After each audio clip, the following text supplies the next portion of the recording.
Hook, during our family trip to the luxurious coastal paradise resort in Miami, my daughter-in-law, Valentina, exploded at the hotel receptionist in the grand lobby. "Don't talk to the old woman," she snarled, pointing at me with manicured nails that screamed entitlement. "She's just the help we brought along." The words echoed off the polished marble floors, drawing stares from other guests. My cheeks burned with humiliation as strangers whispered and pulled out their phones to record the spectacle. But the real dagger came when my son, Jay, threw his head back and laughed, a deep, genuine belly laugh that tore through my heart like shards of glass. "Oh, Valentina, you're terrible," he chuckled, wiping a tear from his eye. "But you're not wrong. Mom, just go sit down somewhere and let us handle this." At 72, I had built an empire from the ashes of widowhood, owning 17 hotels across 3 states, including this very resort. Yet here I was, reduced to a pathetic servant in their eyes. They had no idea I owned the place, the crystal chandeliers, the pristine gardens, every detail was my creation. I had kept my success hidden, wanting Jay to love me for me, not my money. As Valentina continued her tirade, demanding the penthouse suite, I caught the receptionist's eye, Jasmine, my loyal manager. She knew the truth, her gaze filled with silent sympathy. I shook my head slightly. The time for revelation wasn't yet. Little did they know, their cruelty had awakened something fierce in me. By the end of this trip, I would turn the tables, leaving Valentina trembling and Jay begging for forgiveness. What I did next wasn't just revenge, it was reclaiming my dignity, one calculated move at a time. Stick with me, this story of betrayal and empowerment will leave you cheering. Full story, I had been dreaming of this family trip for months, a rare chance to bridge the growing chasm between me and my son's family. At 72, my days were filled with the quiet rhythms of success, overseeing my hotel empire from afar, sipping tea in my penthouse overlooking the bay. But family time? That was the real luxury I craved. My son, Jay, now 47, had suggested a week in Miami at the Coastal Paradise Resort. My heart had leaped at the idea. Perhaps this would finally warm the frosty distance from Valentina, his 35-year-old wife, who had kept me at arm's length since their wedding 5 years ago. Their 2 children, Zuri, 8, and Deshaun, 10, were the lights of my life, though I saw them far too infrequently. The 4-hour drive from home was a preview of what was to come. Jay and Valentina chatted animatedly about spa treatments, tea times at exclusive golf courses, and lavish dinners at celebrity chef restaurants.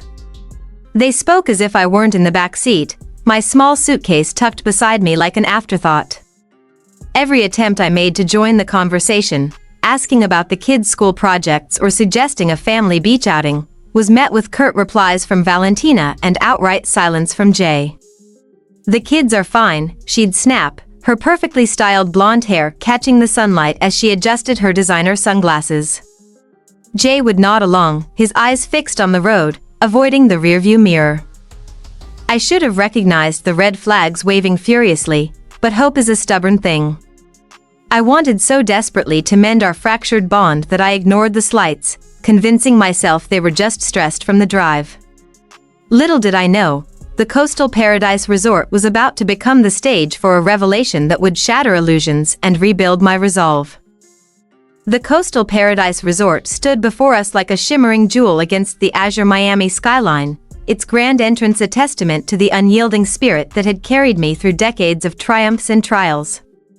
As our car glided to a halt under the porte-cochere, where uniformed valets stood at attention like sentinels of hospitality, a profound swell of pride surged through my chest, a feeling as familiar and comforting as the salty breeze off the Atlantic. This place was not just a hotel, it was one of my crowning achievements, a living monument to the life I had forged from the ashes of unimaginable loss. Yet, as I sat in the back seat, watching my son Jay hand over the keys with casual indifference and my daughter-in-law Valentina primp her designer sunglasses in the rearview mirror, I realized with a pang that my family remained blissfully ignorant of the empire I had built right under their noses. They saw me as Renee Carter, the widowed grandmother scraping by in a modest life, not the visionary who owned this sprawling paradise and 16 others like it. It all began in the shadow of heartbreak, 25 years after my husband's sudden death in a car accident that shattered our world when Jay was just 12. I remember that rainy afternoon vividly, the sterile hospital room, the doctor's somber words, the way young Jay clung to my skirt, his small face streaked with tears as we said goodbye to the man who had been our anchor. Grief wrapped around me like a suffocating fog, threatening to drown me in despair. But I was 37, with a mortgage to pay, a child to raise, and a fire in my belly that refused to be extinguished. Instead of crumbling, I poured every ounce of that raw, aching sorrow into building something lasting, a legacy that would outlive me and provide for the son I loved more than life itself. "We'll make it, baby," I whispered to Jay that night as we huddled in our tiny kitchen, eating canned soup by candlelight during a power outage. "Mama's gonna build us a castle." Little did I know, that castle would grow into an empire spanning 3 states. My journey started humbly, in a sleepy coastal town in Georgia, with a modest bed and breakfast called Seaside Haven. It was a weathered 2-story Victorian with peeling paint, creaky floorboards, and a leaky roof that I purchased for a song, $45,000, financed with a small inheritance from my husband's life insurance and a bank loan that kept me up nights calculating interest rates. I had no formal business training. My education came from the School of Hard Knocks, watching my mother run a diner in our rural hometown. But I had grit, the kind forged in the fires of necessity. Those first months were a blur of 18-hour days that blurred into weeks. I'd rise at 4 a.m. to bake fresh scones and biscuits from scratch, their golden aroma wafting through the halls to lure early-rising fishermen and retirees.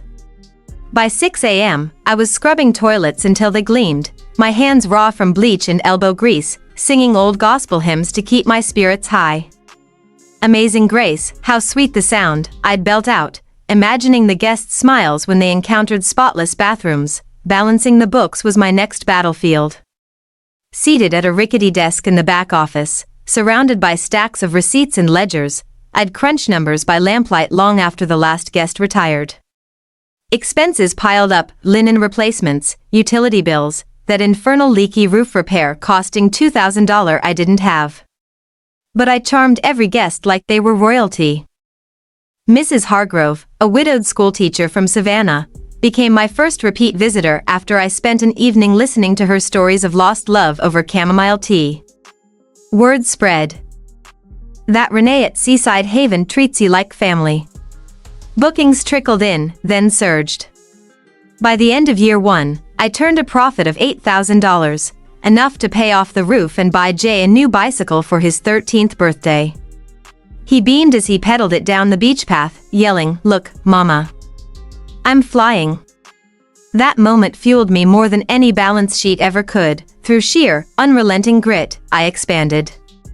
Year 2 brought a second property, a boutique in Charleston, South Carolina, where I learned to navigate historic preservation laws and woo local investors over shrimp and grits at chamber meetings. I hired my first employee, Maria, a single mother like me, teaching her the ropes while she watched Jay during my late nights. By year 5, I had 5 properties, each more ambitious than the last. Florida called next, the Sunshine State, with its endless tourists and booming real estate.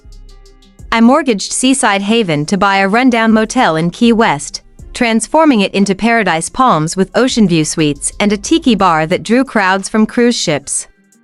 Mistakes were my teachers. A disastrous hurricane in 2005 wiped out half my inventory, forcing me to rebuild stronger with impact windows and emergency generators.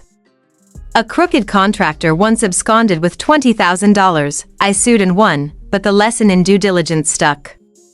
Through it all, I employed over 300 people, housekeepers like Maria who rose to managers, valets who became concierge stars, chefs whose talents I nurtured from line cooks to executive roles. I offered fair wages, health benefits, and profit sharing before it was trendy, earning loyalty that turned my staff into family. "Mrs. Renee, you're the heart of this place," Jasmine would say years later, her eyes shining as she handed me quarterly reports. Respect in industry circles followed naturally. At 50, I keynote at the American Hotel Lodging Association conference in Orlando, sharing how a widowed mother built a multi-million-dollar chain without a penny of venture capital. Magazines profiled me, the queen of coastal comfort in Hospitality Today, with photos of me in a simple pantsuit overlooking the Gulf. Forbes listed me among self-made women over 50. My fortune grew quietly, investments in real estate, stocks, and even a small vineyard supplying my resort's wine lists. By 65, I had amassed enough to live comfortably without flaunting it, a $5 million penthouse in Miami with bay views, a fleet of understated cars, and charitable trusts funding scholarships for single mothers in hospitality. But I never told Jay. As he grew into a man, college, a job in marketing, marriage to Valentina, I shielded him from the truth. "I want you to love me for who I am, not what I have," I'd say when he asked about my job. He bought the story of a retired office worker living modestly on Social Security. It hurt to lie, but the fear was deeper. What if his affection was tainted by wealth? What if Valentina's gold-digging tendencies extended to me? Now, pulling up to the grand entrance of Coastal Paradise Resort, that separation felt both wise and foolish. I had bought this crown jewel 3 years ago for $28 million, outbidding a corporate chain in a sealed auction. It was a faded grande dame from the 1920s. Once a playground for Hollywood stars, but neglected by absentee owners. I spent 2 more years and $15 million renovating it to perfection, every detail bearing my touch. The manicured gardens burst with hibiscus and bougainvillea, paths lined with solar lanterns I designed myself.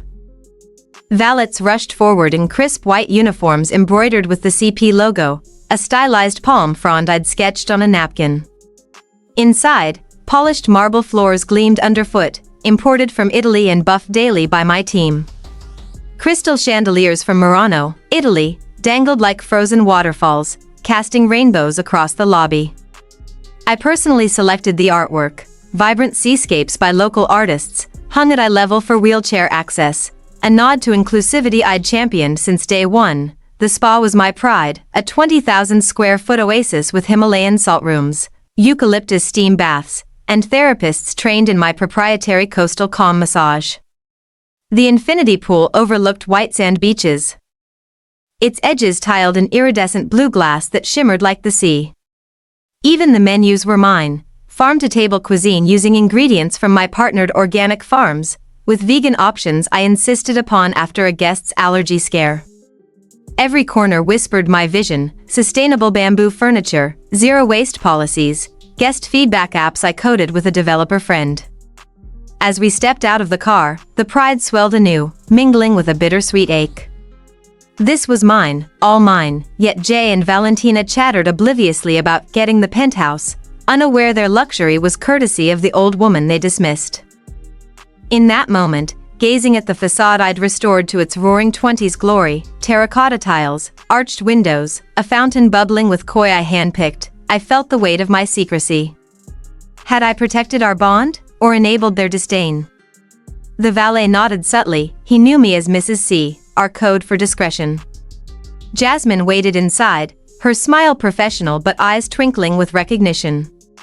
As Valentina strode ahead, heels clicking imperiously, I straightened my simple blouse, resolve hardening. They might be ignorant now, but soon, they'd learn. This resort wasn't just bricks and mortar, it was the stage for my truth. And oh, what a performance it would be. Jay handed the keys to the valet as Valentina stepped out. Exuding the kind of polished beauty that screamed high maintenance, expensive salons, personal trainers, the works. 20 years Jay's junior, she wielded her youth like a weapon. Remember, she instructed him as we approached the doors, I want the penthouse suite. I don't care about availability, make it happen. Jay nodded obediently, a far cry from the confident boy I'd raised single-handedly. It pained me to see him so diminished, always deferring to her whims. The lobby buzzed with activity, the air scented with fresh orchids. Jasmine, my front desk manager, looked up from her computer. Her eyes widened in recognition, but I gave a subtle shake of my head. Not yet. Good afternoon. she said warmly, maintaining her professional poise. Welcome to Coastal Paradise Resort. How can I assist you? Reservation under Carter, Jay replied. We should have the penthouse, Jasmine typed efficiently. Here it is, Mr. Carter. You're confirmed for the deluxe suite, but the penthouse is booked for your stay. Valentina's face hardened, her jaw clenching beneath flawless makeup. That's unacceptable, she snapped, her voice rising. Do you know who we are?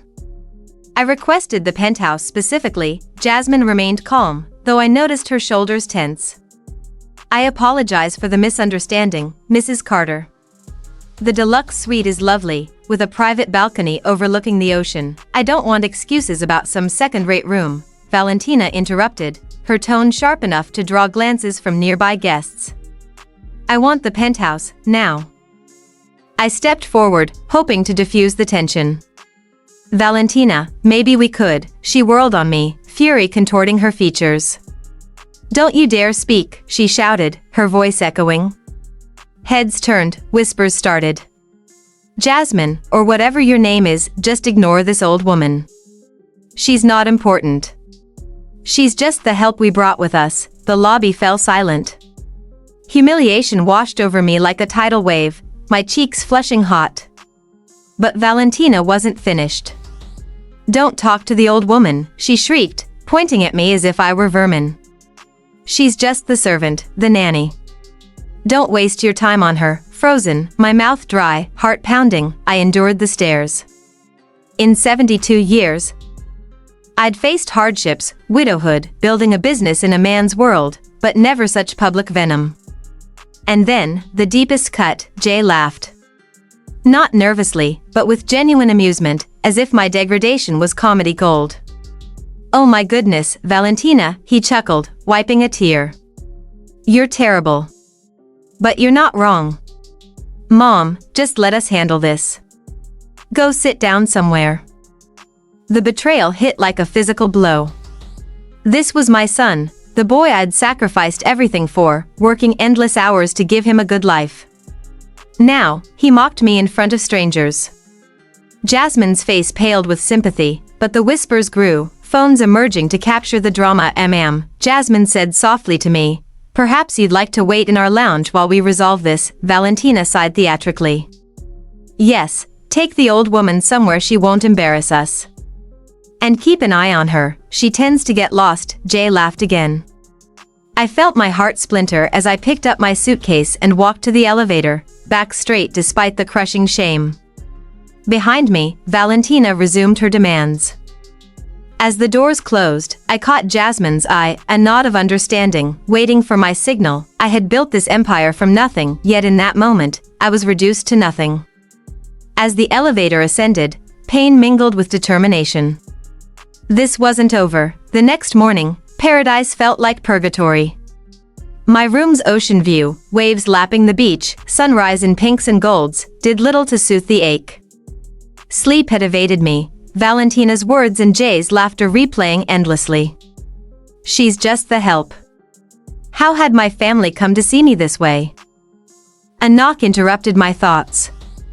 Jay stood in the hallway, uncomfortable but unrepentant. Mom, we're going to breakfast. Valentina wants you to watch the kids by the pool after, so we can do the spa. No greeting, no apology, just orders.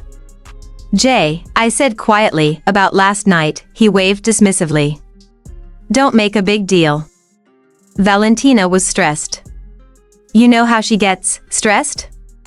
She called me a servant in front of everyone. She didn't mean it. That's just her being dramatic. Can we drop it? We're on vacation. I searched his face for the boy who'd once called me his hero. Gone, replaced by a man prioritizing his wife's ego over my dignity. Okay, I relented, the word bitter. I'll watch the kids. His relief was instant. Great. We might be gone all day, spa, lunch, shopping. That's fine, right? It wasn't fine, not even close, but arguing felt utterly futile, a weary echo of countless battles I'd already lost in the quiet war for my family's affection. I'd envisioned this trip as a sun-drenched tapestry of bonding moments, lazy beach walks with Zuri collecting seashells, Deshaun teaching me his latest video game tricks over ice cream cones, Jay and I sharing stories of his boyhood adventures while Valentina softened, perhaps even joining in with a genuine smile. Laughter around a bonfire, stargazing on the sand, the kind of memories that stitched generations together. Instead, I was being relegated to unpaid babysitting duty, an invisible cog in their vacation machine, my dreams dissolving like mist in the Miami heat. Swallowing the lump in my throat, I nodded mutely to Jay's retreating back, watching him saunter off to join Valentina without a backward glance. The elevator dinged shut on my solitude, leaving me to gather the children's things, sunscreen, hats, tablets, and steel myself for another day of performative grandmotherhood. Descending to the dining room, the heart of coastal paradise's culinary scene, I was struck anew by its elegance, a space I'd personally overseen down to the last napkin fold. Sunlight streamed through floor-to-ceiling windows framing the turquoise ocean, casting a golden glow on linen-draped tables adorned with fresh orchids and artisanal bread baskets. Soft jazz murmured from hidden speakers, mingling with the clink of silverware and contented chatter from well-heeled guests, families on anniversary getaways, honeymooners stealing kisses over mimosas. It was paradise incarnate, my paradise, where every detail whispered luxury, the hand-painted murals of coral reefs on the walls, the sustainably sourced teak chairs I'd imported from Bali, even the custom-blended coffee beans roasted weekly to my exact specifications, medium roast with notes of caramel and sea salt. I'd poured my soul into this room, training the staff to anticipate needs before they arose, turning meals into memorable events. Yet here I was, entering as an outsider in my own domain, trailing behind grandchildren who saw me as little more than a convenient shadow. Valentina had, of course, secured the prime window table, the one I'd reserved mentally for VIPs, with unobstructed views of the infinity pool cascading into the horizon. She perched there like a queen on her throne, blonde hair cascading in perfect waves, her silk blouse a subtle flecks of designer labels. Jay sat beside her, scrolling his phone with half-hearted interest, while Zuri and Deshaun fidgeted with their tablets, screens casting blue hues on their uninterested faces. As I approached, Valentina's gaze flicked up briefly, appraising me like an errant servant before dismissing me entirely. Terrell, our waiter, a bright-eyed young man of 22 whom I'd mentored from busboy to sommelier in training, approached with his notepad. His uniform impeccable, tie knotted with the precision I'd drilled into him. "Good morning, folks. What can I start you with today? Fresh squeezed orange juice for everyone," Valentina barked without preamble, her voice slicing through the room's serenity like a whip. "Not that concentrate junk from a carton, real oranges, hand-pressed, and make sure they're Florida-grown, none of that imported California nonsense." Terrell nodded swiftly, jotting it down, but she wasn't done. "And eggs, poached for me, exactly 3 minutes. Not 2.5, not 3.5, 3 minutes on the, or I'll send them back. Sunny side up for Jay, whites firm, yolks runny but not broken." "No runny whites, Terrell, that's disgusting. Kids get scrambled, extra butter, no seasoning, and cut into perfect squares. Oh, and avocado toast for me on the side, sourdough, smashed avu with pink Himalayan salt, microgreens, and a poached egg on top, but only if your eggs are timed right. If not, forget it." Her orders tumbled out in a torrent of entitlement, each demand laced with the unspoken assumption that the world bent to her will. Terrell's polite smile held firm, but I caught the subtle tightening of his jaw, the same tension I'd seen in my staff when faced with difficult guests. He was one of my best, a scholarship kid from Overtown whom I'd sponsored through hospitality school, now saving for his own restaurant dream. Hearing her snap at him twisted something deep inside me. This was my boy. Treated like disposable help in my own house, Jay chuckled softly at her barrage, muttering, "You tell him, babe," while the children barely glanced up. I slid into the remaining chair, the awkward one facing the wall, back to the view, feeling every inch the afterthought. "And for you, ma'am?"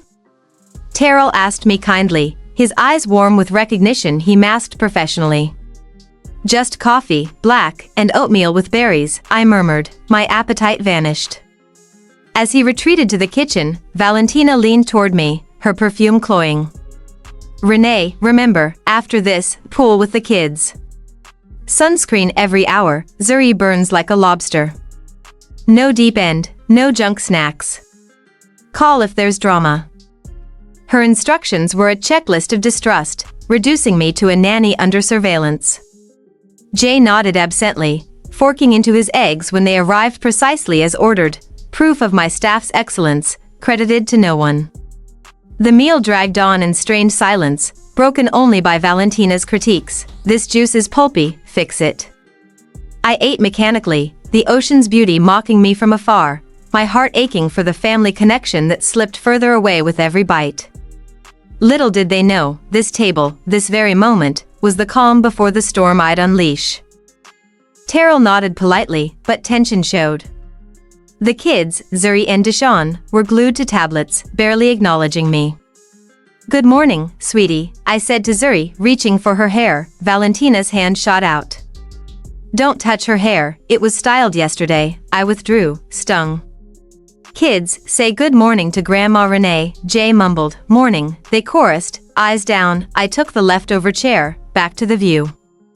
Valentina listed instructions, sunscreen hourly, no deep end, no snacks, call for anything. How long at the spa? I asked. As long as we want, she snapped. This is our vacation, not yours. You're here to help. Jay stayed silent, scrolling his phone. After breakfast, I took the kids to the pool, where they remained screenbound amid laughing families. Grandma, Zuri said suddenly, Mom says you used to clean houses for rich people. Is that true? The question slapped me. No, sweetie. I'm a business owner. I build hotels. Deshawn looked up. Mom says you make up stories because you're ashamed of being poor. Valentina had poisoned them. Your grandma isn't poor, I said firmly. Zuri shrugged. Mom says you live in a tiny apartment and pretend you're rich. In truth, my penthouse was worth millions. For 6 hours, I sat there, empty, while Jay and Valentina returned glowing from my spa. How were the kids? Jay asked. Fine. Good, Valentina dismissed. Watch them tomorrow, golf and lunch. That night, alone, waves crashing outside, anger solidified. This wasn't family, it was exploitation.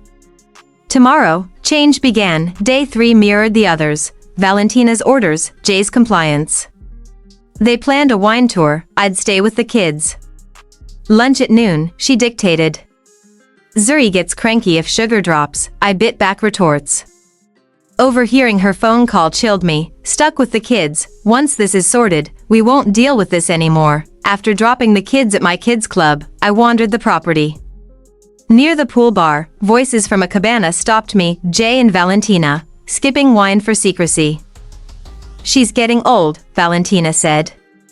Old folks don't live forever, laughter. Valentina, you're awful, I'm practical. Jay's only child, we get everything eventually. How long to wait? Hidden behind a palm, I listened. What about Renee? Any money? A stranger asked. Jay scoffed. Mom? Poor as a church mouse. Tiny apartment, social security. I've helped her for years, lies. My wealth dwarfed theirs. This trip's annoying, Valentina continued. Dragging her because she can't afford anything. Like a pathetic pet, how awful.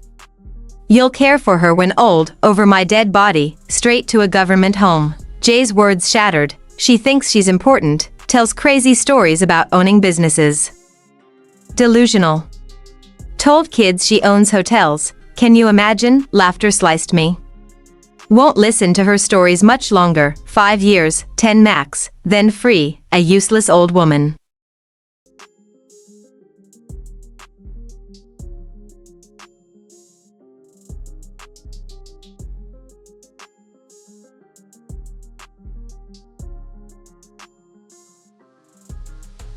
More, I was a financial drain, though I paid their bills. Free nanny, desperate for approval, I stumbled away, sobbing silently.